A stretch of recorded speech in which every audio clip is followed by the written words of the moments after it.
నాకు ఈ సమయం ఇచ్చిన అధ్యక్షుల వారికి వందనాలు తెలియజేస్తూ దేవుని వాక్యంలో నుండి చదువుకుందాం. సమూయేలు మొదటి గ్రంథం 17వ అధ్యాయం 47వ వచనాన్ని చదువుకుందాం. 47వ వచనం. అప్పుడు యెహోవా కత్తి చేతను ఈటె చేతను రక్షించువాడు కాడని ఈ దండువారందరూ తెలుసుకొందురు. యుద్ధము యెహోవాదే,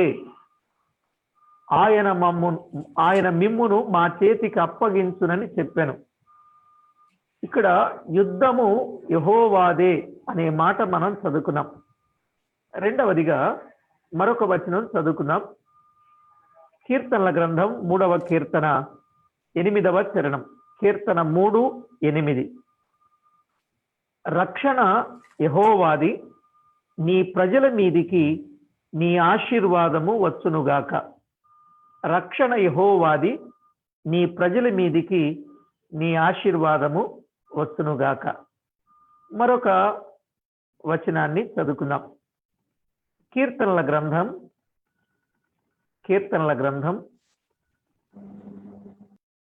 ఎంతసేపు ఉంటుందో వచ్చే స్టార్టింగ్ టైమింగ్ అంతే. 22వ కీర్తన 28వ చరణాన్ని చదువుకుందాం. 22:28. రాజ్యము యెహోవాదే. 1 యుద్ధము యెహోవాదే, 2 రక్షణ యెహోవాదే, 3 రాజ్యము యెహోవాదే. నేను కూడా చిన్న ప్రార్థన చేస్తా. కృపగల మా తండ్రి, దయగల దేవ, స్తోత్రములు. చదవబడిన లేఖన భాగమును దీవించండి. మా అందరితో మీరు మాట్లాడండి.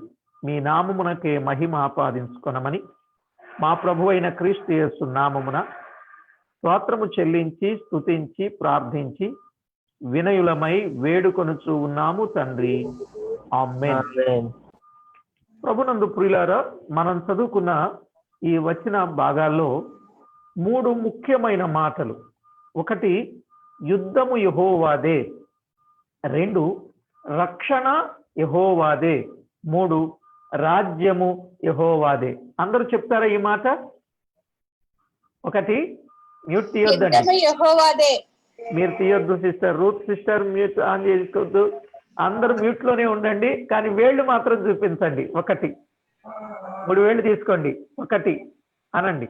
1 మ్యూట్ లో ఉంచండి. అమ్మా మ్యూట్ పెట్టుకోండి, అందరూ మ్యూట్ పెట్టుకోండి. Ruth sister, Kakinada Ruth sister గారు మ్యూట్ పెట్టుకోండి. 1 యుద్ధము యెహోవాది, 2 రక్షణ యెహోవాదే, 3 రాజ్యము యెహోవాదే. ఈ 3 విషయాలు చాలా ముఖ్యమైనవి. ఈ 3 విషయాలు మనము నెమ్మదిగా వింటూ వెళ్దాం. మనం ఈరోజు ఓ టైటిల్ పెట్టుకున్నాం, లక్ష శిక్ష రక్ష. లక్ష అనేది, శిక్ష అనేది, రక్ష అనేది చాలా మంది ఈవేళ మిమ్మల్ని అడిగితే మీరు చెప్తారు, రక్షణ కావాలా, లక్షలు కావాలా? ఏమంటారు మీరు? రక్షణ కావాలి. రక్షణ కావాలంటే రైట్ హ్యాండ్, లక్షలు కావాలంటే లెఫ్ట్ హ్యాండ్ చూపించండి. రక్షణ కావాలా, లక్షలు కావాలా? అందరికీ రక్షణే కావాలి. అలాగైతే మీ దగ్గరున్న లక్షలన్నీ దేవుని సేవకి ఇచ్చేయండి. ఎందుకంటే మీకు ఏమన్నారు? మీకు రక్షణే కావాలన్నారు కదా. భలే చెప్పారు ఈయన అని అనుకుంటున్నారా? నిజమే. మరి మీరు అడగండి, నాకేం కావాలని. మీకేం కావాలని అడగండి. నాకు 2 కావాలి. కానీ ఈ రెండింటిలో ఏది ముఖ్యం? రక్షణే ముఖ్యం. రెండింటిలో ముఖ్యం రక్షణ. సరే, మీకు కూడా 2 కావాలి, నాకు తెలుసు. కాకపోతే పైకి రక్షణే కావాలని అన్నారు, కానీ లోపల మాత్రం మనసులో ఉన్నది మాత్రం లక్షలే కావాలని. చూడండి, ఈవేళ ఆలోచన అంతా దాని కొరకే, కష్టం అంతా దాని కొరకే, సంపాదన అంతా దాని కొరకే, కూడబెట్టేదంతా దాని కొరకే. సరే, అవసరం. ప్రతి వ్యక్తికి లక్షలు అవసరమే, రక్షణ అవసరమే. కానీ లక్షల కంటే ముఖ్యమైనది రక్షణ. మొదటి స్థానం రక్షణకు, రెండవ స్థానం లక్షకు. ఎందుకు అనంటే రక్షణ అనేది ఆత్మకు సంబంధించింది, లక్షలు అనేవి సంరక్షణకు సంబంధించింది కదండి. ఇప్పుడు మీకు అర్థమైంది కదా. రక్షణేమో ఆత్మకు కావాలి, లక్షలేమో సంరక్షణ కొరకు కావాలి. కనుక ఇప్పుడు నాకేం ఇవ్వద్దు, మీరే ఉంచుకోండి. అంటే మీరు అలాగ అన్నారని అన్నానే తప్ప మరొక ఉద్దేశం నాకు లేదు. నేను ఎప్పుడు ఎవరిని ఏది అడగను కూడా, నా అవసరాన్ని ప్రభు కొరకే చెప్తా. అయితే విషయం ఏమిటి అని అంటే, ఈనాడు మన జీవితంలో ఏది ముఖ్యమైందో దానికేమో తక్కువ స్థానం, ఏది ముఖ్యము కాదో దానికి ఎక్కువ స్థానం మనం ఇస్తున్నాం. నిజమా కాదా? చెప్పాలి మీరు, నిజమా కాదా? థ్యాంక్ యూ అండి, థ్యాంక్ యూ. దేనికి ముఖ్యమో, ఏది నిత్యమో దాని కొరకు మనం ఆలోచన తక్కువగా చేస్తున్నాం. సరే, ఇలా ఒకరోజు ఓ చిన్న సన్నివేశం జరిగింది. ఓ ఫారినర్ వచ్చారు, ఓ దొరగారు వచ్చారు, ఊరు ప్రజలందరికీ చాటించారు. ఆయన వాక్యం చెప్పబోతున్నారు. చెప్పబోయే ముందు ఈ ప్రక్కనేమో అన్ని 500 నోట్లు పెట్టారు, ఈ ప్రక్కనేమో కొన్ని బైబిళ్ళు పెట్టారు.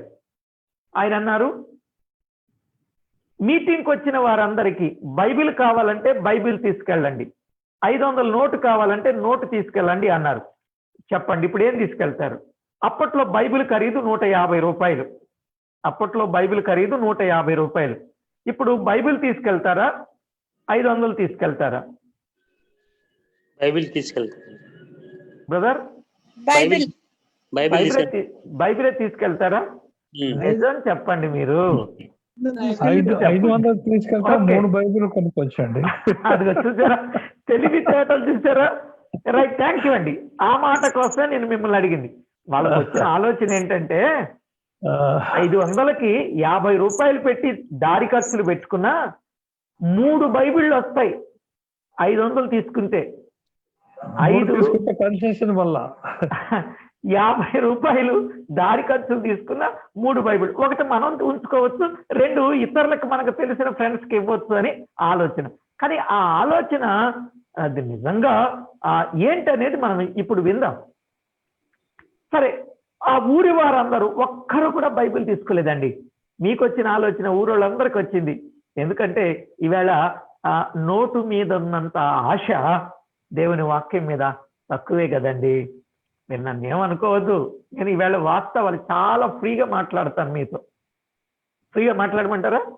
చాలా ఫ్రీగా మాట్లాడమంటారా? ఓ థ్యాంక్ యూ. చాలా ఫ్రీగా మాట్లాడుతున్నానండి. అయితే వచ్చిన వారందరూ నోటే తీసుకెళ్లారు. కానీ ఒక ఆయన కర్రపోటుతో ముసలాయన వచ్చి, నాకు నోటు వద్దండి, నాకు బైబిల్ కావాలండి అన్నాడు. నీ ఇష్టం బాబు, బైబిల్ కావాలంటే తీసుకువెళ్ళు. అయినా మీ ఊరు వాళ్ళందరూ డబ్బులు తీసుకెళ్తున్నారు, డబ్బులతో బైబిల్ 3 వస్తాయి అనే ఉద్దేశంతో తీసుకువెళ్తున్నారు, తీసుకువెళ్ళు అన్నారు. నాకు వద్దయ్యా, నేను ఆ డబ్బులు తీసుకెళ్తే మా మనవడు ఉన్నాడు, వాడు తీసుకెళ్లి దాన్ని ఖర్చు చేసేస్తాడు, నాకు బైబిల్ కావాలని తీసుకున్నాడు. ఈ బైబిల్ తీసుకొని వెళ్ళి ప్రార్థన చేసుకొని పేజీ తిప్పాడండి చదవడానికి. అలా తిప్పగానే ఆ పేజీలో ఒక 100 ఉంది. ఇంకో పేజీ తిప్పాడు, ఇంకో 100 ఉంది. ఇంకో పేజీలో తిప్పాడు, 100 ఉంది. ఎన్ని పేజీలు అయితే ఉన్నాయో అన్ని పేజీల్లో అన్ని 100లు ఉన్నాయి. గబగబా బైబిల్ మూసేసి, అయ్యయ్యా ఈ బైబిల్ నిండా డబ్బులు ఉన్నాయి, దయచేసి ఈ డబ్బు మీరు తీసుకొని నాకు బైబిల్ ఇచ్చేయండి అన్నాడు. ఆయన నమ్మకత్వం ఎంత గొప్పదో చూడండి. అప్పుడు వెంటనే ఆయన అన్నాడు, అయ్యా ఆ బైబిలు డబ్బు మీదే, అది మీ కొరకు నేను గిఫ్ట్గా పెట్టాను, మీరు తీసేసుకోండి. కానీ మీ ఊరోళ్ళందరూ ఇది కనపడలేదు కాబట్టి ఇది కావాలనుకున్నారు, ఇది కనపడింది కాబట్టి కనపడింది కావాలనుకున్నారు, కనబడింది వద్దనుకున్నారు, అది నీకు కనపడలేదు, తీసుకెళ్ళిపో అని చెప్పి. ఈయనకి ఇక చూడండి, ముసలోనికి ఇక ఎక్కడ లేని ఆనందం, సంతోషం వచ్చి ఆ బైబిలు డబ్బు అంతా తీసుకొని వెళ్ళాడు. ఈ సంగతి ఆ నోట ఈ నోట ఊరు వాడ తెలిసిపోయింది. మళ్ళా ఓ నెల రోజులు పోయిన తర్వాత దొరగారు వచ్చారు. ఇక్కడ 1000 రూపాయల నోటు, ఇప్పుడు 2000 నోటు, అప్పుడు 1000 రూపాయల నోటు. ఇక్కడ 1000 రూపాయల నోటు ఉంది, ఇక్కడ బైబిల్ ఉంది, మీకు ఏది కావాలో తీసుకోండి అన్నారు. ఇప్పుడు చెప్పండి, ఏం తీసుకుంటారు? బైబిల్. బైబిల్ తీసుకుంటారు బ్రదర్. బైబిల్ తీసుకుంటూ ఉంటాయి ఇలా. రైట్. ఇవాళ అందరూ బైబిల్ తీసుకుంటారు. ఎందుకంటే అంతకు ముందు నష్టపోయారు కదా, ఇప్పుడు బైబిల్ తీసుకుంటారు. ఇప్పుడు బైబిల్ తీసుకొని ఇంటికి వెళ్ళి ప్రార్థన చేసుకుంటే అందులో ఒక్క నోటు కూడా లేదు. ఇప్పుడు మీ మనసు ఏంటో నాకు అర్థమైంది. ఆయన అన్నారు, నిజమే, మానవుని యొక్క మనసు ఏమిటంటే లక్ష్య మీదే ఉంటుంది కానీ రక్షణ మీద ఉండదు. పైకి దేవుడు దేవుడు అన్నా మనం చేసే ప్రయత్నం మనం చేస్తూనే మన ఆదాయం కొరకు, సంపాదన కొరకు ఆలోచనలు చేసేవాళ్ళు చాలా మంది ఉన్నారు. సరే, నేను ఇవన్నీ చెప్పాలని కాదు నా ఉద్దేశం. ఈనాడు రక్షణ కంటే ధనం మీదనే ఎక్కువ ఆలోచన చేసేవారు ఉన్నారు. కానీ మనం అలా చేయకూడదు. లక్షలు ముఖ్యమే, కానీ దానికంటే ముఖ్యమైనది రక్షణ. డబ్బు అవసరమే, అది ఎంతవరకు? భూమి మీద ఉన్నప్పుడే. కానీ దాని మీదే మనసు పెట్టుకోవాలని ఆలోచన మాత్రం చేసుకోవద్దు. రక్షణ ముఖ్యం అనే సత్యాన్ని మనము తేటగా ఆలోచన చేద్దాం. దైవ గ్రంథంలో మనం చదువుకున్నట్లు కీర్తనల గ్రంథంలో ఏమన్నాడు? 3వ కీర్తన 8వ చరణంలో ఒక మాట చెప్పాడు, రక్షణ యెహోవాదే అని అన్నాడు. రక్షణ యెహోవాదే. ప్రియులారా, బైబిల్ గ్రంథంలో వ్రాయబడిన వాస్తవికత గమనించాలి. రక్షణ ఆయనిచ్చేది. రక్షణ యెహోవాది అనటానికి రుజువేమిటి? దేవుని గ్రంథంలో మనము గమనిద్దాం. సామెతల గ్రంథం 21వ అధ్యాయం 31వ వచనం. 21:31 ఆ భాగంలో మనం చదువుకున్నట్లయితే, యుద్ధ దినమునకు గుర్రములను ఆయత్తపరచుట కద్దు గాని రక్షణ యెహోవా ఆధీనం అన్నాడు.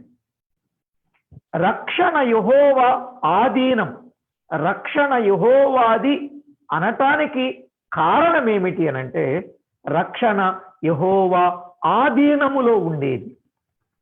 గమనించారా? రక్షణ ఆయన ఆధీనములో ఉండేది. దేవుని వాక్యంలో వ్రాయబడిన సత్యం, రక్షణ యెహోవా ఆధీనములో ఉండేది. నిర్గమాకాండం 1 రక్షణ యెహోవాది అని అనుకున్నాం కదా. 2 రక్షణ యెహోవా ఆధీనం అని అనుకున్నాం కదా. ఇప్పుడు 3వది నిర్గమాకాండం 14వ అధ్యాయం. నిర్గమాకాండం 14వ అధ్యాయం 13వ వచనాన్ని చదువుకుందాం. 13 వచనం. అందుకు మోషే, భయపడకుడి, యెహోవా మీకు నేడు కలుగ చేయు రక్షణను మీరు ఊరక నిలుచుండి చూడుడి. ఇక్కడ రక్షణ అనేది యెహోవా మీకు కలుగ చేయు రక్షణ అన్నాడు. రక్షణ యెహోవాది అనంటే, ఇప్పుడు నేను 2 మిక్స్ చేసి చెప్తున్నా. ఒకటి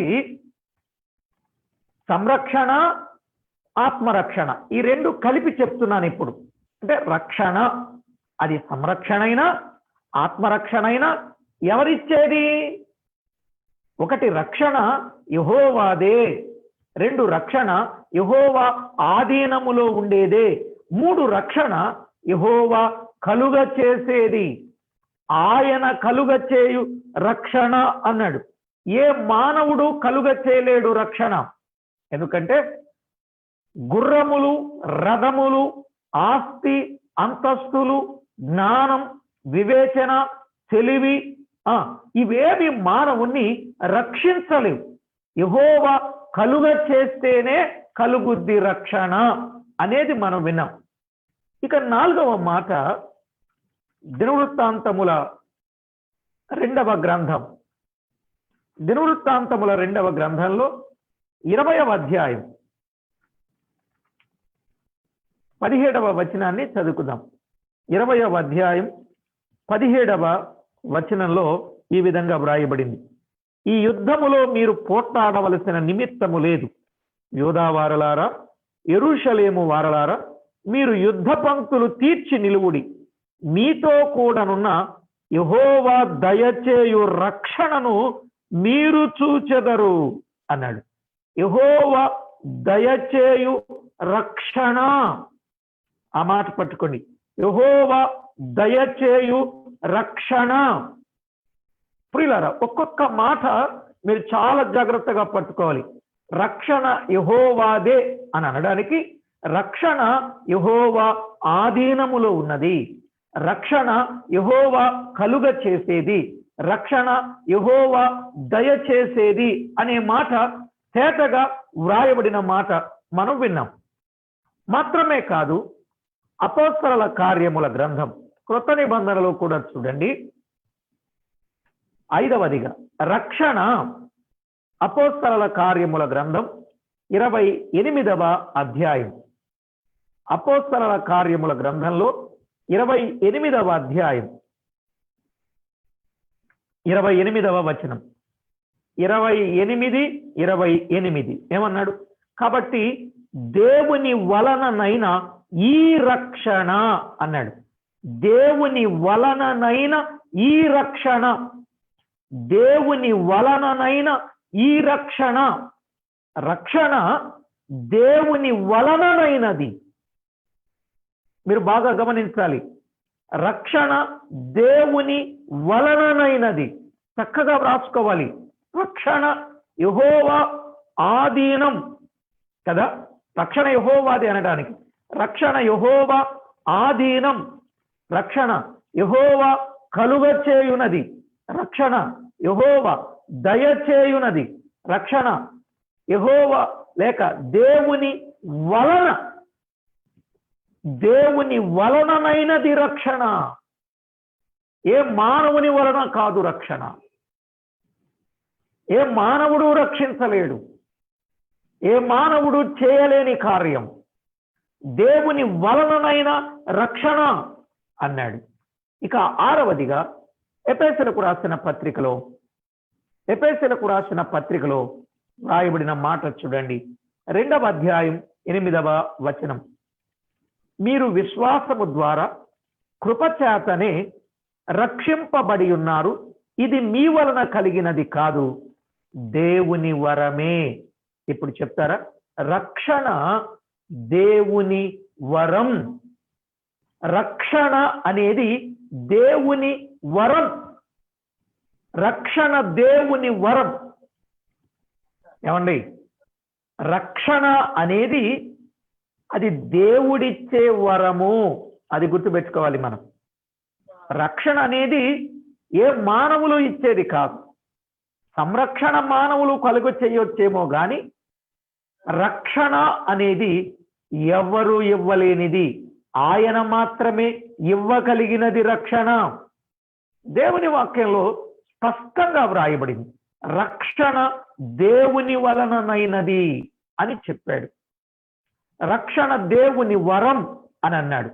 ఇంకొక మాట అక్కడే 2:6 కూడా మనము చదువుకుంటే 2:5 చదువుకుందాం. 2:5 దేవుడు కరుణా సంపన్నుడై ఉండి మనము మన అపరాధముల చేత చచ్చిన వారమై ఉండినప్పుడు సైతము మన ఎడల చూపిన తన మహాప్రేమ చేత మనలను క్రీస్తుతో కూడా బ్రతికించెను. కృప చేత మీరు రక్షింపబడి ఉన్నారు. అంటే రక్షణ అనేది ఆయన కృప ద్వారా దొరికేది. అంటే ఇదంతా ఆయన వలననే. రక్షణ అనేది ఆయన వలననే. ఇక లక్షలు అంటారా? మన కష్టార్జితముతో మనము సంపాదించుకునేది, అంతే కదండి. మన కష్టార్జితముతో సంపాదించుకునేది సొమ్ము. కానీ రక్షణ ఆయన అనుగ్రహింపచేసేది. ఇప్పుడు మీకు కొన్ని విషయాలు నేను తేటగా చెప్పాలని ఆలోచన కలిగి ఉన్నాను. అదేమిటి అనంటే, దైవ గ్రంథంలో వ్రాయబడిన మాట, అసలు రక్షణ అంటే ఏమిటి? రక్షణ అంటే ఏమిటండి? వీళ్ళ చాలా మంది జీవితంలో రక్షణ అంటే ఏంటో ఖచ్చితంగా రక్షించబడ్డామని అడిగే వారిని కూడా, ఆ రక్షించబడిన వారు అన్నవారిని అడిగితే కూడా సమాధానము చెప్పలేని స్థితి. ఇప్పుడు మనకు తేటగా అర్థమైంది, రక్షణ యెహోవాదే కదండి. ఒకసారి మళ్ళా చూడండి మీ బైబిల్ని, ఎందుకంటే ఆ విషయం చాలా ముఖ్యం. లక్షలను మించినది రక్షణ. అందుకే మరలా చెప్తున్నా, రక్షణ యెహోవాదే. రక్షణ యెహోవా ఆధీనం. రక్షణ యెహోవా కలుగ చేయునది. రక్షణ యెహోవా దయచేయునది. రక్షణ దేవుని వలననైనది. రక్షణ దేవుని వరము. రక్షణ దేవుని కృప ద్వారా. దేవుని కృపే రక్షణ. అలా చెప్పాలనుకుంటున్నా. దేవుని కృపే రక్షణ మానవునికి. అలాగైతే ప్రియులారా, దైవ గ్రంథంలో అసలు రక్షణ అంటే ఏమిటి? లక్షలంటే మీకు తెలుసు. లక్షలంటే తెలుసు కదండి. ఎందుకు తెలీదు? ఎవరికి తెలుసో తెలుసండి? చిన్న పిల్లలకు కూడా తెలుసు. చూడండి, కావాలంటే నేను ఇలా చెప్తా. 100 రూపాయల నోటు మీ చిన్న పిల్లలకి ఇచ్చారు. చిత్తు కాగితం కూడా చిన్న పిల్లలకి ఇచ్చారు. చిత్తు కాగితాన్ని చింపి పడేస్తారు పిల్లలు. అదే నోటు వారి చేతిలో, ఊహ తెలియని వారికి కూడా నోటు వారి చేతిలో పెడితే దాన్ని చింపుతారండి? చెప్పాలి మీరు. చింపుతారా? చింపరు. ఎందుకు చింపరు? చింపకుండా మనమే జాగ్రత్త చెప్తాం పిల్లలకి. ఎందుకంటే అది నోటు కాబట్టి. చిత్తు కాగితం అయితే చింపేస్తాం, చింపినా ఊరుకుంటాం. నోటు కాబట్టి ఎక్కడ చింపుతారని జాగ్రత్త పడి చింపబోయే సమయానికి చింపరు. వాళ్ళు కూడా చింపరులేండి. నేను చాలా మందిని అబ్జర్వ్ చేశాను. చిన్నపిల్లలు కూడా డబ్బు ఇచ్చామనుకోండి, చింపరు, జాగ్రత్తగా దాచుకుంటారు. ఏదన్నా కొనుక్కోవడానికి దాచుకుంటారు తప్ప చింపరు. అంటే చిన్ననాటి నుండే వారికి ఆ డబ్బు విలువను మనము నేర్పిస్తాం. కానీ చిన్ననాటి నుండి దేవుని వాక్యాన్ని నేర్పిస్తామా? ఒకవేళ నేను మిమ్మల్ని ఇలా అడుగుతా, నేర్పిస్తారు. ఇప్పుడు ఒక మాట మిమ్మల్ని అడుగుతున్నా, మన చిన్నపిల్లలకి కంటత వాక్యాలు ఎక్కువ వస్తాయా? మనకి ఎక్కువ కంటత వాక్యాలు ఎక్కువ వస్తాయి? నిజం చెప్పండి. చిన్నపిల్లలకి ఎక్కువ వస్తాయి. ఏమండి? చిన్నపిల్లలకి ఎక్కువ వస్తాయి. పెద్దవాళ్ళకి ఎక్కువ రావంటారా? అసలు ఎవరికి ఎక్కువ రావాలి? అంటే చిన్న పిల్లలకి ఎక్కువ వచ్చేటట్లుగా సిద్ధపరిచింది మనమే గాని మనం నేర్చుకోకుండా ఉన్నాం. అంటే మన ధ్యాస, మన ఆలోచన, మన శ్వాస దేని మీద ఉంది? అసలు మన గుండె ఏమని కొట్టుకుంటుందండి? గుండె ఏం కొట్టుకుంటుందండి? డబ్బు. అలా కాదు brother. Lub dub lub dub lub dub lub dub lub dub lub dub lub dub. డబ్బు అని కొట్టుకోదు. లబ్ డబ్బు లబ్ డబ్బు అని కొట్టుకుంటు 24 గంటలు అలాగే కొట్టుకుంటుంది మానవుని హృదయం. అందుకే దాని మీద మానవునికి ఎక్కువ ధ్యాస. కాబట్టి రక్షణ అనేది ప్రాముఖ్యంగా ఈవేళ మనం ఎంచాలి. ఎందుకంటే డబ్బు అనేది మనము సృష్టించుకున్నది, మన కష్టార్జితముతో మనము సంపాదించుకునేది. కానీ రక్షణ అనేది అది దేవుడిచ్చేది, అది ఆయన వరంగా ఇచ్చేది. ఇది లక్షలు పెడితే రక్షణ దొరకదు. ఈవేళ చాలా మంది పెట్టుబడి పెట్టి సంపాదించుకోవాలనుకుంటున్నారు. చాలా పొరపాటు అండి. పెట్టుబడి పెడితే రక్షణ వచ్చేది కాదు, అది దేవుని వరం. అయితే నేను ప్రేమతో మిమ్మల్ని అడగాలనుకుంటున్నా, అసలు రక్షణ అంటే ఏంటి? రక్షణ అంటే ఏంటి? రక్షించబడిన వారు ఈ స్థలంలో ఉన్నారా? ఎందుకు లేరు? దాదాపు నా ఎదురుగుండా 140 కుటుంబాలు ఉన్నాయి. ఇన్ని కుటుంబాలలో రక్షించబడిన వారు చాలా మంది ఉన్నారు. ఇంకా ఇప్పుడు ఫేస్బుక్ లైవ్ లో చూసేవాళ్ళు ఇంకా చాలా మంది ఉన్నారు. అయితే ప్రియులారా, ఇంతమందిని ఈ ప్రశ్న వేస్తే నేను చెప్పిన సంగతి వినకుండా ఉన్నవాళ్ళు చెప్పండి, రక్షణ అంటే ఏమిటి? రక్షణ పొందిన వాళ్ళు ఎంతమంది ఉన్నారు? Thank you. ఓ, మీరందరూ రక్షణ పొందిన వాళ్ళే. మరి రక్షణ పొందారు కదా, అసలు రక్షణ అంటే ఏంటి? మ్యూట్ తీసుకొని చెప్పాలనుకున్న వాళ్ళు. దేవుని నిబంధన ప్రకారం నడుచుకోవడమే. దైవ కోపం నుండి తప్పించడం. మీరు అలా ఒక్క మాట చెప్తారని నాకు ముందే తెలుసు. థ్యాంక్ యూ అండి. మీరు పబ్లిక్ మీటింగ్లో అయితే బాగానే చెప్పేవాళ్ళు, ఇప్పుడు కొంచెం గజిబిజి అవుతుంది కాబట్టి మనం అలా చెప్పుకోలేకపోతున్నాం. రక్షణ అంటే చూసారా, తల ఒక్క మాట చెప్తున్నారే గాని అసలు రక్షణ అంటే ఏంటి అనేది ఈవేళ ఇంకా చాలా మంది దేవుని నమ్ముకున్న క్రైస్తవులకు తెలియకుండానే ఉన్నది. ఇలా అన్నానని క్షమించండి. రక్షణ అంటే చాలా మంది ఏమనుకుంటున్నారంటే మందిరానికి వెళ్ళడం, పాటలు పాడడం, ప్రార్థన చేయడం, ప్రసంగం వినడం, చక్కగా రాసుకోవడం, పరిచర్య ఉంటే చేయడం, దేవుని కానుకలు ఇవ్వడం, మందిరాలు కట్టించడం, సేవ జరిగించడానికి తగిన ప్రయత్నం చేయడం, ఇది రక్షణ అనుకుంటున్నారు. అసలు రక్షణ అంటే ఏమిటి అని మనం ఆలోచన చేసినట్లయితే ఒక్కొక్క మాట మీకు తేటగా చెప్తానండి. ఎందుకంటే ఈవేళ రక్షించబడ్డామనే వారి జీవితంలో చాలా మందికి క్లారిటీ లేని కారణం చేత ఎందుకో దేవుడు ఈ విషయాన్ని చెప్పాలని నాలో బాగా భారం పెట్టాడు. అందుకే ఈ మాట చెప్తున్నా. రక్షణ అంటే ఏమిటి? ఎఫెసీయులకు రాసిన పత్రిక 1వ అధ్యాయం 7వ వచనాన్ని చదువుకుందాం. ఎఫెసీయులకు రాసిన పత్రిక 1వ అధ్యాయం 7వ వచనం. అక్కడ వ్రాయబడిన మాట మనము తేటగా గమనిస్తే, దేవుని కృపా మహదైశ్వర్యమును బట్టి ఆ ప్రియుని యందు ఆయన రక్తము వలన మనకు విమోచనము అనగా మన అపరాధములకు క్షమాపణము కలిగి ఉన్నది అన్నాడు. రక్షణ అనంటే పాపము నుండి విమోచన. రక్షణ అంటే ఏంటండి? పాపము నుండి విమోచన. రక్షణ అనేది పాపము నుండి విమోచన. ఒక వ్యక్తి రక్షించబడ్డాడు అనంటే ఇక అతడు పాపం చేయడు, పాపము చేయజాలడు. దేవుని బీజం అతనిలో నిలిచి ఉంది. ఈవేళ ప్రార్థనే పాపమే చేసే ప్రజలు ఉన్నారండి. దయచేసి అలాంటి వారంగా మనం ఉండకుండా జాగ్రత్త పడాలి.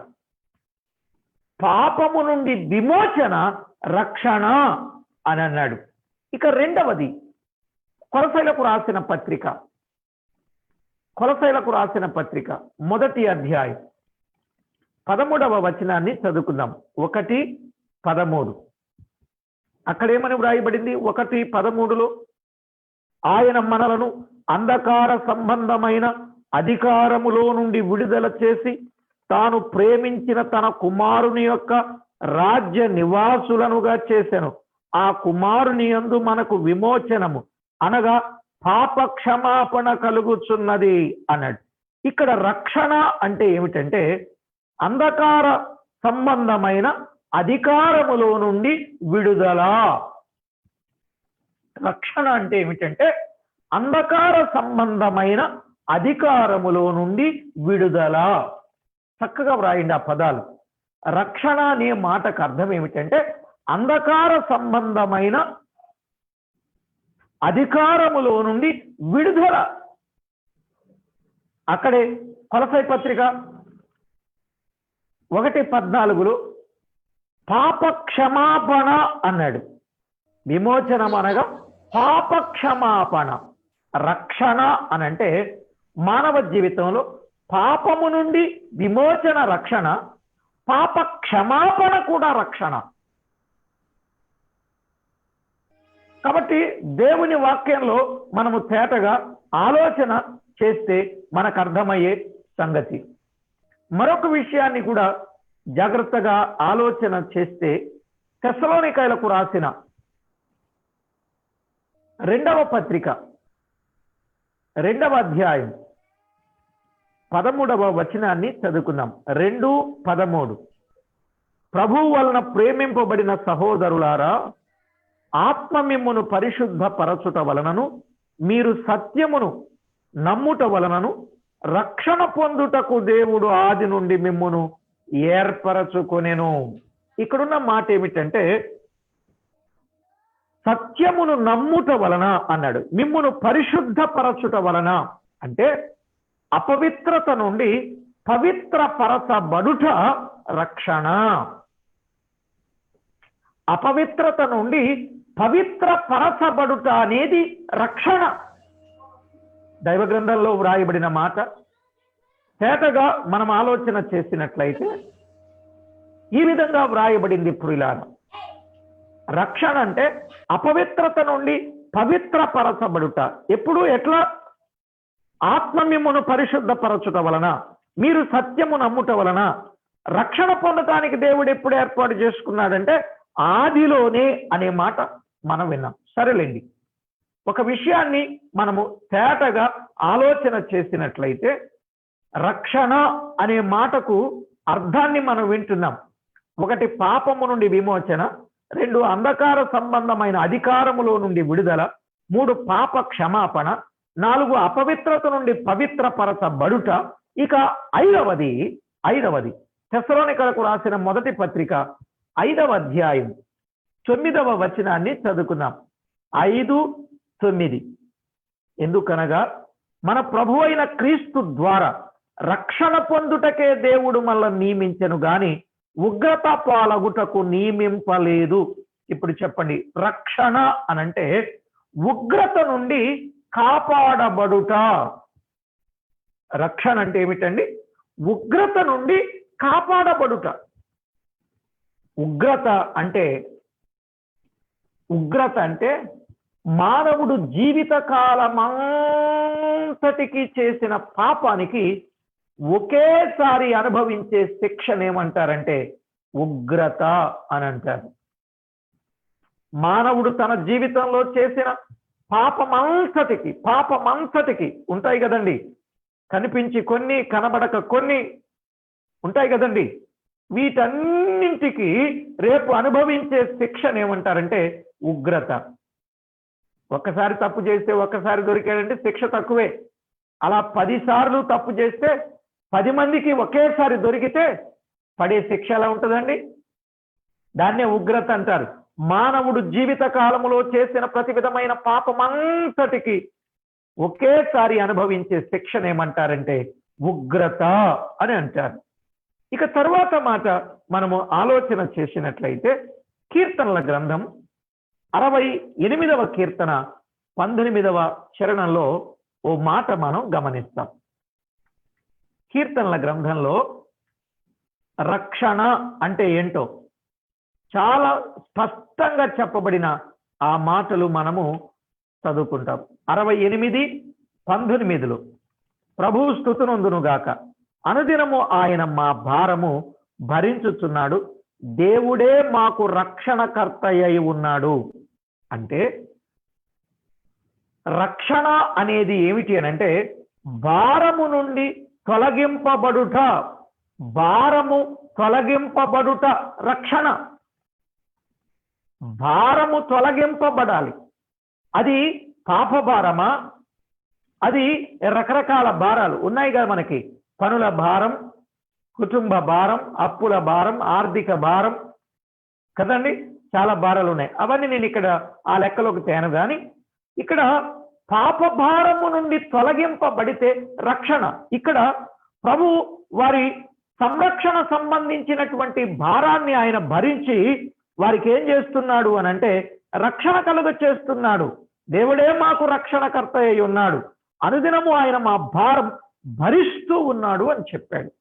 కాబట్టి ప్రియులారా, దేవుని వాక్యంలో మనము తేటగా విన్న వాస్తవం ఏమిటి అనంటే భారము తొలగింపబడుట రక్షణ అనంటే. ఇక మరొక మాట మనము గమనిస్తే యూదా రాసిన పత్రికలో ప్రకటన గ్రంథానికి ముందుంటుంది. యూదా రాసిన పత్రికలో అది ఒకే అధ్యాయం 23వ వచనంలో ఈ విధంగా వ్రాయబడింది, అగ్నిలో నుండి లాగినట్టు కొందరిని రక్షించుడి. ఇప్పుడు రక్షణ అంటే అగ్నిలో నుండి కాపాడబడుట, అగ్నిలో నుండి కాపాడబడుట రక్షణ. అగ్నిలో నుండి కాపాడబడుట రక్షణ అని తేటగా దేవుని వాక్యంలో వ్రాయబడింది. ఒక వ్యక్తి రక్షించబడ్డాడు అనంటే ఇప్పుడు ఎక్కడెక్కడి నుంచి పాపము నుండి విమోచించబడ్డాడు, 2 అంధకార సంబంధమైన అధికారములో నుండి విడుదల పొందాడు, 3 పాపానికి క్షమాపణ పరిహారం కలిగింది, 4 అపవిత్రత నుండి పవిత్రపరచబడ్డాడు, 5 భారము తొలగింపబడింది, 6 అగ్ని నుండి ఆదుకొనబడ్డాడు, దానికి ముందే ఉగ్రత నుండి కాపాడబడ్డాడు, 6 7వదిగా మనం విన్నాం. అసలు రక్షణ అనంటే చాలా తేలిగ్గా చెప్పగలిగిన మాట రోమాపత్రిక 8:1. రక్షణ అంటే శిక్ష నుండి తప్పించబడుట. యేసుక్రీస్తునందున్న వారికి ఏ శిక్ష విధియు లేదు కనుక రక్షణ అంటే శిక్ష నుండి తప్పించుకోవడం. ఒక వ్యక్తి తాను చేసిన పాపాన్ని బట్టి శిక్షించబడాలి, ఆ శిక్షను తానే భరించాలి. కానీ ప్రియులారా, తాను శిక్షను భరించకుండా ఆ శిక్ష నుండి విడిపించేటటువంటి ఆయన ఉన్నారే, ఆయన ద్వారా కలిగేది రక్షణ. అందుకే మన ప్రభు అయిన యేసుక్రీస్తు ఈ లోకానికి ఎలా వచ్చారు? ఆయన లోకానికి రక్షకుడుగా వచ్చారు. దేవుని వాక్యంలో స్పష్టంగా వ్రాయబడిన మాట, లోకానికి రక్షకుడుగా వచ్చారు. రక్షకుడుగా వచ్చాడు. పాపులను రక్షించడానికి క్రీస్తు యేసు ఈ లోకమునకు వచ్చెను. తిమోతికి రాసిన మొదటి పత్రిక 1:15. పాపులను రక్షించడానికి క్రీస్తు యేసు ఈ లోకమునకు వచ్చెనను అనునది నమ్మదగినదియు పూర్ణాంగీకారమునకు యోగ్యమైనదియునై ఉన్నది అన్నాడు. పాపులను రక్షించడానికి క్రీస్తు యేసు ఈ లోకమునకు వచ్చినను మాట నమ్మదగినది. రక్షించడానికి వచ్చాడు. మరి రక్షించడానికి ఎలా వచ్చాడు? ఆ మాట చదువుకుందాం. రోమిలకు రాసిన పత్రికలో చదువుకుందాం. రోమిలకు రాసిన పత్రిక 8వ అధ్యాయం 4వ వచనాన్ని చదువుకుందాం. 8:4.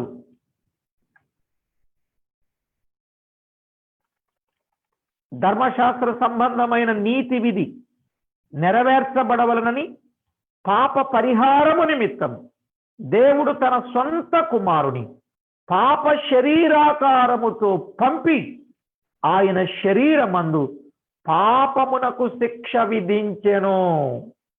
ఆయన శరీరమునందు పాపమునకు శిక్ష విధించెను అని వ్రాయబడింది. చూశారా ప్రియులారా, దేవుని వాక్యంలో వ్రాయబడిన మాట. యేసుక్రీస్తు ప్రభువారి లోకానికి పాపులను రక్షించడానికి ఎలా వచ్చారు? అక్కడున్న మాట చదవండి. ఆయన పాప శరీరాకారముతో పంపాడు తండ్రి తన సొంత కుమారుని. పాప శరీరాకారముతో పంపి ఆయన శరీరమందు పాపమునకు శిక్ష విధించాడు. మనకి రావలసిన పాపం, మనం అనుభవించవలసిన శిక్ష మనకు రావలసిన జీతం, మనం పొందవలసిన యావత్ బాధ ఆయన అనుభవించి మనకు శిక్ష లేకుండా చేయడానికి ఆయన ఇష్టపడ్డాడు. యేసుక్రీస్తు ప్రభువారు ఈ లోకానికి ఎలా వచ్చారన్నమాట? పాప శరీరాకారముతో వచ్చాడు. ఎందుకు వచ్చాడు? పాపులను రక్షించడానికి వచ్చాడు కదా. పాపులను రక్షించడానికి వస్తే ఆయన శరీరం అందు పాపమునకు ఏం విధించబడింది? శిక్ష విధించబడింది. ఒకవేళ ఆ శిక్ష ఆయన అనుభవించకపోతే ఆ శిక్ష మీరు నేను అనుభవించాలి. మనము చేసిన పాపానికి ఆయన అనుభవించాడు శిక్ష. ఏ శిక్ష ఆయన అనుభవించాడు? దైవ గ్రంథంలో గమనిస్తే యెషయా గ్రంథంలో 53వ అధ్యాయం, యెషయా గ్రంథం 53వ అధ్యాయం 5వ వచనాన్ని చదువుకుందాం. 53:5. మన అతిక్రమ క్రియలను బట్టి అతడు గాయపరచబడెను, మన దోషములను బట్టి నలుగగొట్టబడెను, మన సమాధానార్థమైన శిక్ష అతని మీద పడెను. మన సమాధానార్థమైన శిక్ష ఆయన వేసుకున్నాడు, ఆయన మీద పడింది. ప్రియులారా, ఆ మాట మీరు గమనించాలి. మన సమాధానార్థమైన శిక్ష. తండ్రితో మనకేమి లేదు, సమాధానము లేదు. మనం ఎలా ఉన్నాం? రోమాపత్రిక 5వ అధ్యాయంలో చదువుకుంటే మనం ఎలా ఉన్నాం? బలహీనులంగా, భక్తిహీనులంగా, పాపులంగా, శత్రువులంగా, సమాధానము లేని వారంగా ఉన్నామని 5:10లో స్పష్టంగా వ్రాయబడింది రోమాపత్రికలో. దేవునితో మనకు సమాధానం లేదు. ఎందువల్ల? మన భక్తిహీనత, మన బలహీనత, మన బుద్ధిహీనత, మన పాపం, మన విరోధమైన కార్యాలు, వీటన్నింటిని బట్టి దేవునికి మనము శత్రువులంగా ఉన్నాం. దేవునికి మనకి సమాధానం లేదు. ఇప్పుడు దేవుణ్ణి మనల్ని సమాధానపరచాలని తన కుమారుని పైన శిక్ష వేశాడు. దాన్ని సమాధానార్థమైన శిక్ష, సమాధానార్థమైన శిక్ష వేశాడు. ఆ శిక్ష వేసినప్పుడు ఆయన దానిని ఏమాత్రము కూడా కాదనక ఆ శిక్ష అంతా ఆయన అనుభవించినట్లుగా దేవుని వాక్యంలో స్పష్టంగా వ్రాయబడిన సంగతులు మనం ఎరుగుదాం ప్రియులారా.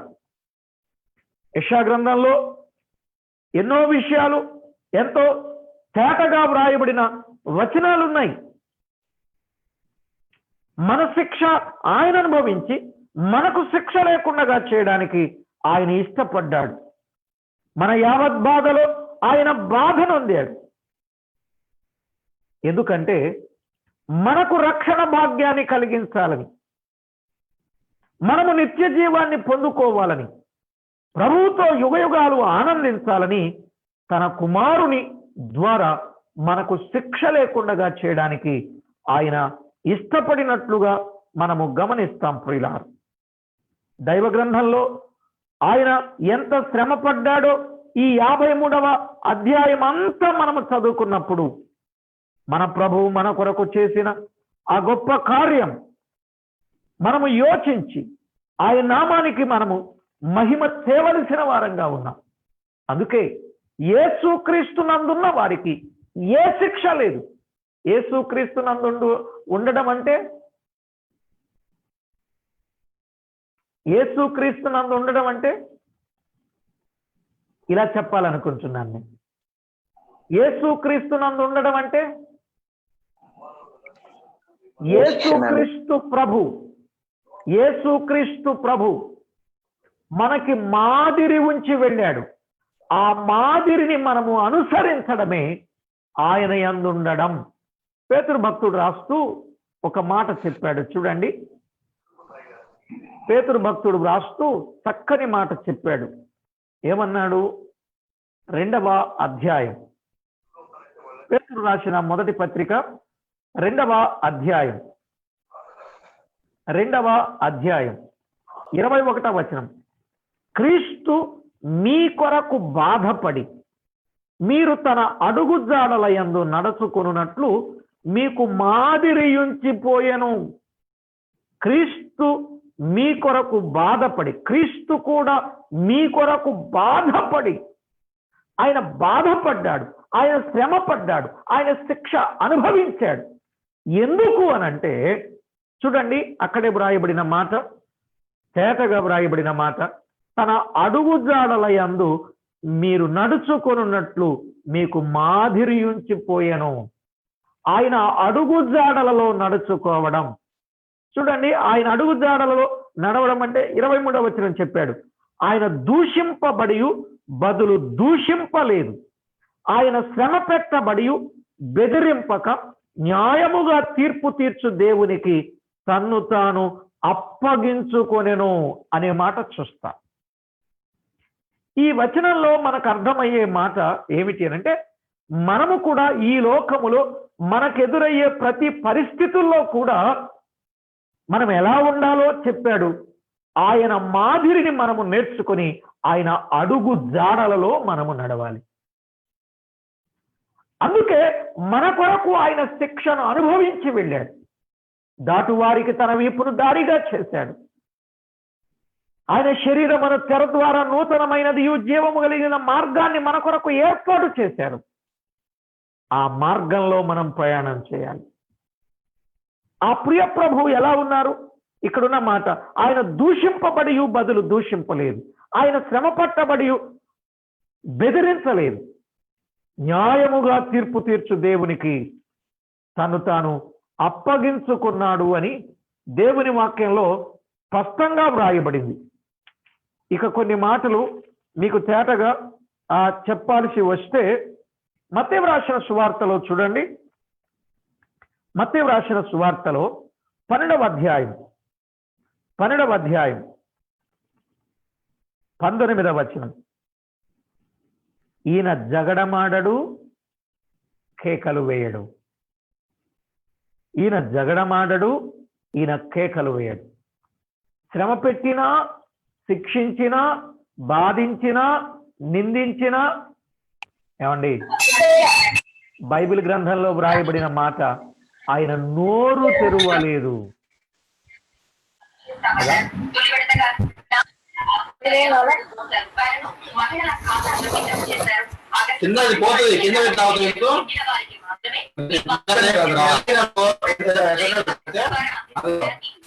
బ్రదర్ జర్మియా గారు మ్యూట్ పెట్టుకోండి.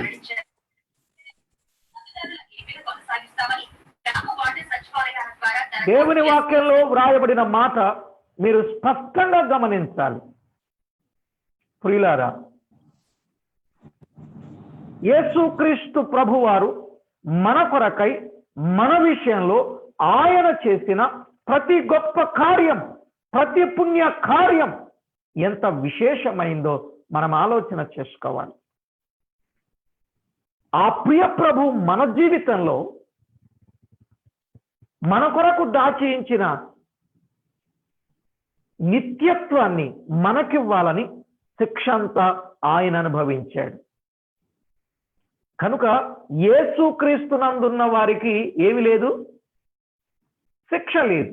శిక్ష లేదు అని అంటే వారు ఎక్కడి నుంచి తప్పించబడ్డారు? శిక్ష నుండి తప్పించుకున్నారు, అనగా వారు రక్షించబడ్డారు. కాబట్టి ప్రియులారా, రక్షకుడు ఎవరో, రక్షణ ఎవరిదో మనము తేటగా వింటాం. మరి ఈయన ఒక్కరే రక్షించడానికి వచ్చారా? యోహాను సువార్త 4:42, ఈయన నిజముగా లోక రక్షకుడు. ఈయన నిజముగా లోక రక్షకుడు, పాపుల రక్షకుడే. ఈయన లోకమంతటిని రక్షించడానికి ఇష్టపడ్డాడు. లోకమంతటిని రక్షించడానికి అన్నాడు కదా. అందుకే 3:16 యోహాను సువార్తలో, దేవుడు లోకమును ఎంతో ప్రేమించెను, కాగా ఆయన తన అద్వితీయ కుమారునిగా పుట్టిన వాని యందు విశ్వాసముంచు ప్రతివాడు నశింపక నిత్య జీవము పొందునట్లు అన్నాడు. అంటే ప్రియ ప్రభువు లోకమును నాశనము నుండి రక్షించడానికి ఆయన ఇష్టపడ్డాడు. కనుక లోకం దేని కొరకు సిద్ధంగా ఉంది? అగ్ని కొరకు నిలువ చేయబడి ఉంది. ఆ అగ్ని నుండి తప్పించడానికి ప్రభు అయిన యేసుక్రీస్తు ఇష్టపడ్డారు. ఇంతకీ మీరు రక్షించబడ్డారా? 3 దినాలుగా సాక్ష్యాన్ని చెప్పారు. మేము ఫలానా రోజు ఫలానా వాక్యం ద్వారా ఫలానా సేవకులు వాక్యం చెప్పినప్పుడు నేను ప్రభువుని నమ్ముకున్నానని చెప్పారు కదండి. 3 చెప్పారు కదండి. ఈరోజు మనం అలా చెప్పడానికి ఎవిడెన్స్ ఏమైనా ఉందా? ఆధారం ఏమైనా ఉందా? ఖచ్చితత్వం ఏమైనా ఉందా? ఒక వ్యక్తి రక్షించబడ్డాడు అని అంటే 1 పాపము నుండి విడుదల పొందాడు, 2 పాప క్షమాపణ పొందాడు, 3 అంధకార సంబంధమైన అధికారములో నుండి విడుదల పొందాడు, 4 అపవిత్రత నుండి పవిత్రపరచబడ్డాడు, 5 ఉగ్రత నుండి కాపాడబడ్డాడు, 6 భారము తొలగించబడింది, 7 అగ్ని నుండి ఆదుకొనబడ్డాడు అనే విషయాన్ని స్పష్టంగా దేవుని వాక్యం చెప్పింది. కనుక ఇలాంటి అనుభవం మీ జీవితంలో ఒకవేళ లేని పక్షాన రేపటికి వాయిదా వేయకుండా ఈనాడైనా రక్షించబడటానికి ప్రయత్నం చేయాలని ప్రభు పేరట మనం ఇచ్చేస్తున్నాం. మరలా చెప్తున్నా, ఆయన పాప శరీరాకారంతో వచ్చి మన పాపానికి ఆయన శరీరంపై శిక్ష అనుభవించాడు. ఇప్పుడు చెప్పండి, శిక్ష ఆయన మీద వేయటం మంచిదా, మనమే అనుభవించడం మంచిదా? చెప్పండి. లక్ష కావాలా, శిక్ష కావాలా, రక్ష కావాలా? లక్ష కంటే శిక్ష కంటే రక్ష ముఖ్యం. కనుక రక్షణే ముఖ్యం. కనుక ఈవేళ ఒక వ్యక్తి నిజముగా రక్షించబడినట్లయితే ఎక్కడ నుండి రక్షించబడ్డాడో ఈ విషయాన్ని మీరు బాగా గుర్తించాలి. కనుక ఇంకా ఎవరైనా ఈ కూడికలో రక్షించబడకపోతే తప్పకుండా ఇప్పుడే రక్షించబడి నిత్య జీవమునకు వారసులు కావాలని ప్రేమతో మనవి చేస్తున్నా. మన రక్షణ కొరకు ఆయన శిక్ష అనుభవించాడు. మన సమాధానార్థమైన శిక్ష ఆయన మీద పడింది. ఇప్పుడు మనకేం లేకుండా చేశాడండి? శిక్ష లేకుండా చేశాడు. కాబట్టి శిక్ష లేకుండా చేసిన ప్రియ ప్రభు యేసుక్రీస్తునందున్న వారికి శిక్ష లేదు కదా. మరి యేసుక్రీస్తునందున్న వారు ఏం చేయాలి? ఆయన అడుగు జాడలలో నడవాలి. ఆయన అడుగు జాడలలో నడవాలి. ఆయన అడుగు జాడలు ఏమిటో చాలా స్పష్టంగా వ్రాయబడ్డాయి. మీరు చదవండి, దేవుని వాక్యాన్ని వివరంగా విందాం. ఇంకా రేపటి దినాన చాలా విషయాలు 5 రోజుల పాటు ఇందులో ఉన్న వాస్తవాలన్నీ మనం ఒక్కొక్కటిగా చెప్పుకుంటూ వద్దాం. ఈరోజు చాలా విషయాన్ని మనం విన్నాం. రక్షణ ఎవరిదో మనం విన్నాం. రక్షణ అంటే ఏమిటో మనం విన్నాం కదండి, అంతే కదా? రక్షణ ఎవరిది విన్నాం, 7 పాయింట్స్ విన్నాం. రక్షణ అంటే ఏమిటో విన్నాం. మరి మీ జీవితంలో ఇంకా ఎవరైనా రక్షించబడకపోతే ఇదే మిక్కిలి అనుకూల సమయం. ఇదే రక్షణ దినం. ఇదే రక్షణ దినం. కొరింథీయులకు రాసిన 2వ పత్రిక 6వ అధ్యాయం 2వ వచనంలో ఇదే మిక్కిలి అనుకూల సమయం, ఇదే రక్షణ దినం. ఇప్పుడు చెప్పండి, రక్షించబడాలని మీలో ఆశ ఎంతమందికి ఉంది? మీ నా రక్షణ కొరకే ఆయన లోకానికి వచ్చి పడరాని పాటలు పడి, తినరాని దెబ్బలు తిని, మోయరాని బరువులు మోసి, ఎక్కలేని గొలగత కొండకు వెళ్ళి, భూమికి ఆకాశానికి మధ్యలో వేలాడి ప్రాణం పెట్టి మరణించి తిరిగి లేచి నిత్యత్వంలో ఆయన ఉండడానికి ఆయన ఇష్టపడ్డారు. ఆయనతో పాటు మనం ఉండడానికి ఇష్టపడ్డారు. కాబట్టి లక్ష, శిక్ష, రక్ష, మోక్ష, ఆ మోక్షం, స్వర్గం, నిత్యత్వం, అమరత్వం మనం పొందుకోవాలని ఆయన ఆశపడుతున్నారు. కనుక ప్రతి ఒక్కరు ఆ విధంగా సిద్ధపడింది.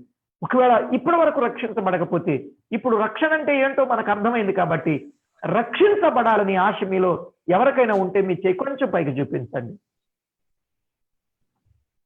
Thank you brother, thank you అండి, థ్యాంక్ యూ, థ్యాంక్ యూ. ఒకవేళ ఇంకా ఎవరైనా రక్షించబడకుండా జీవితాన్ని వృధాగా గడిపితే మంచిది కాదు. ప్రభు ప్రేమించి ఇచ్చారు ఈ గొప్ప సమయం. ఈ సమయాన్ని సద్వినియోగం చేసుకోవడం మంచిది. ఏమండి, మరలా చెప్తున్నా, మన సమాధానార్థమైన శిక్ష ఆయన భరించారు. మనం అనుభవించలేం, మనము భరించలేం, మనము తట్టుకోలేం. ఆయన అనుభవించి ఎక్కడెక్కడ నుండి ఏ విధంగా మనల్ని కాపాడారో అది మనం అర్థం చేసుకున్నాం. కనుకనే రక్షించబడిన వారు ఆయన అడుగుజాడలలో నడుచుట అది ఎంతైనా క్షేమం. ప్రార్థన చేసుకుందాం. తలలు వంచండి. ప్రార్థన చేసుకుందాం. ప్రార్థన చేసుకుందాం. ఒక్కసారి ప్రార్థనకు ముందు ఒక్క నిమిషం ఆలోచన చేయండి. ప్రభువా, నేను రక్షించబడ్డాను అని ఖచ్చితంగా చెప్పగలిగిన జీవితం మనకున్నదా? నేను రక్షించబడ్డాను, నేను శిక్ష నుండి తప్పించుకున్నాను అని చెప్పగలిగిన మనస్సాక్షి మనకున్నదా?